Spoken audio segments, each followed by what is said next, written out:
목표의식을 고취하는 그런 작업들이 굉장히 이벤트적으로, 퍼포먼스적으로 이루어졌거든요. 근데 그런 부분들이 실제로 경제에 미치는 영향이 되게 크고,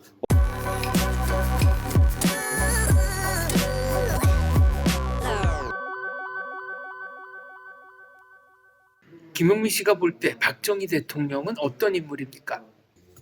제가 이거는 제 방송에서도 굉장히 많이 이야기하는 얘기인데, 한 명의 천재가 역사에 기여할 수 있는 최대치를 보여준 인물, 이렇게 표현을 합니다. 개인에게 천재성이 있을 수 있고 뭐 통찰과 비전이 있을 수 있지만, 그걸 보여주는 데는 추진력도 필요하고 권력도 필요하고 또 아이디어만으로 그게 현실화되는 건 아니기 때문에, 이 기획자로서의 자질이 있는 사람이 있고, 그리고 또 추진하는 추진체로서의 역량이 있는 사람이 있고, 조직 관리에 역량이 있는 사람도 있고, 뭐 그런데 그 밸런스가 환상적으로 이루어져서 그냥 한 명의 천재가 역사에 기여할 수 있는 최대치를 보여줬다, 이렇게 많이 이야기를 하죠. 예를 들어서 외교 같은 경우는 뭐 리더를 평가하는 게 여러 가지 있잖아요. 경제, 외교, 안보 뭐 이런 것들이 있을 텐데, 외교라는 건 쉽게 말해서 누구랑 친해야 되고 누구를 조심해야 되는지 그걸 바라보는 능력이잖아요. 그걸 바라보는 안목이고, 그 당시의 안목이 오랜 시간이 지나고 돌아봤을 때 얼마나 효과적이었는지 그 평가인데, 그런 부분에 있어서는 그 결단력과 뭐 대적관 이런 것들은 완벽했다, 그렇게 볼 수밖에 없더라고요. 그리고 경제 부분을 또 이야기하자면, 돈의 가치를 한다는 건 언제와 어떻게의 문제라고 생각을 해요. 그러니까 돈은 똑같잖아요. 가치는 똑같은데 그걸 언제 쓰느냐와 어떻게 쓰느냐에 따라서 가치가 달라지거든요. 그래서 그런 관점에서 볼 때 박정희라는 리더는 그 시기의 삼억불과 그 시기를 놓친 삼억불의 가치가 다르다는 걸 알았던 리더였고, 그리고 그 산업 기반에 투자한 삼억불과 분배하는 삼억불의 가치가 다르다는 걸 통찰했다는 거죠.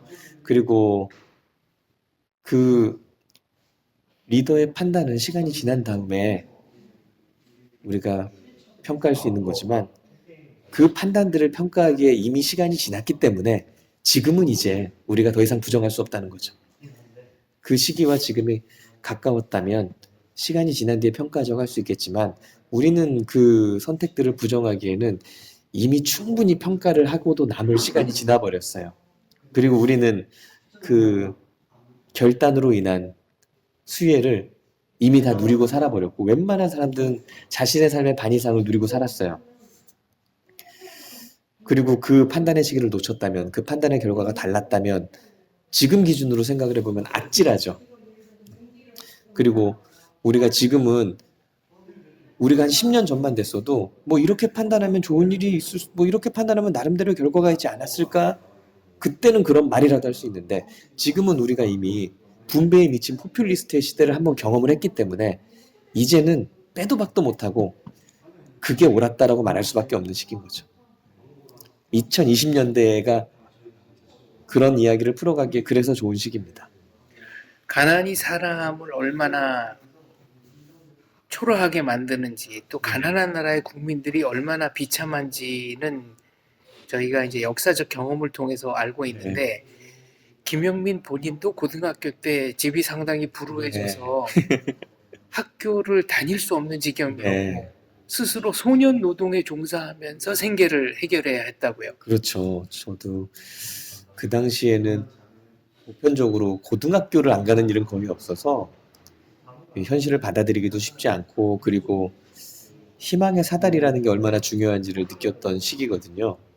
그러니까 뭔가 사다리가 있으면은 힘들더라도 타고 올라가고, 한 칸도 못 올라갈 것 같으면 하루에 팔굽혀펴기를 한 번 했다가 그 다음에 두 번 했다가 뭐 한 달 뒤에는 30번 했다가, 이제 좀 사다리를 타고 올라갈 수 있는 상황이 되면 3칸 올라갔다가 또 내려왔다가 또 4칸 올라갔다가 결국에 올라가는 방법을 찾으면 되는 건데, 근데 그 당시에는 아예 사다리조차 보이지 않아서 어떻게든 마음속으로 상상을 해가지고 사다리를 만들어내야 됐던 시기거든요.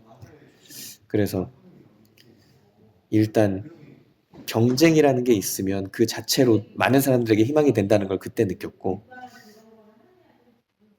경쟁을 평가하는 하나의 기준이 있다면 내가 인정받을 수 있다는 희망이 생긴다는 걸 알게 됐고, 이런저런 일을 하면서 열려있는 기회, 자유 경쟁, 그리고 고객에게 평가받는다는 그 하나의 기준.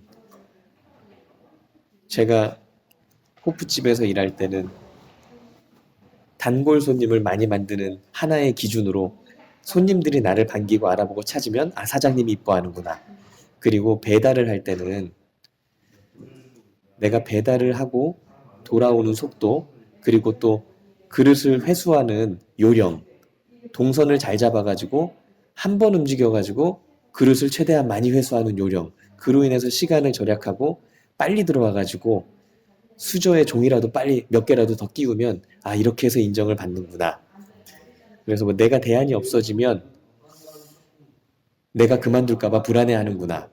뭐 이런 과정을 통해서 시장에 대해서 좀 많이 알게 됐죠. 그러면 학교를 못 다니면서 했던 일이 지금 말한 배달, 호프집, 또 건설 노동. 네, 보일러 설비 보조. 왜냐하면 토목 같은 경우는 제가 체구가 안 돼가지고 이제 뭐 보일러 열관리사가 뭐 에어를 빼는 법을 하나 가르쳐주면 이제 아파트 건설 현장의 모든 동에서 이제 피시 빼고 다니고, 그리고 뭐 룸 스위치를 설치하기 위해서 도배가 먼저 돼 있는 집에 이 부분에 구멍을 뻥 뚫어가지고 전기줄 2개를 빼놔. 그러면 수백 세대를 이제 뽕 이게 이제 그런 단순 작업을 하는 그런 일을 했죠. 본인의 경험에 잇대어 말하자면 박정희 대통령이야말로 희망 자체를 꿈꿀 수 없는 우리 국민들에게 희망의 사다리를 만들어서 보여준 사람이다. 이렇게 봐도 될까요? 그렇죠. 저는 그 당시에는 일단 먹고 사는 문제가 제일 급했던 시기고 두 가지였던 것 같아요. 1900년대를 살아가는 모든 인류가 가장 조심해야 했던 두 가지가, 1900년대를 살아가는 인류를 위협했던 두 가지가 공산주의랑 가난이라고 생각을 하거든요. 근데 그 두 가지 시대의 과제를 정확하게 통찰하고 정말 쪽집게 선생처럼 돌파를 했다라고 보게 되더라고요.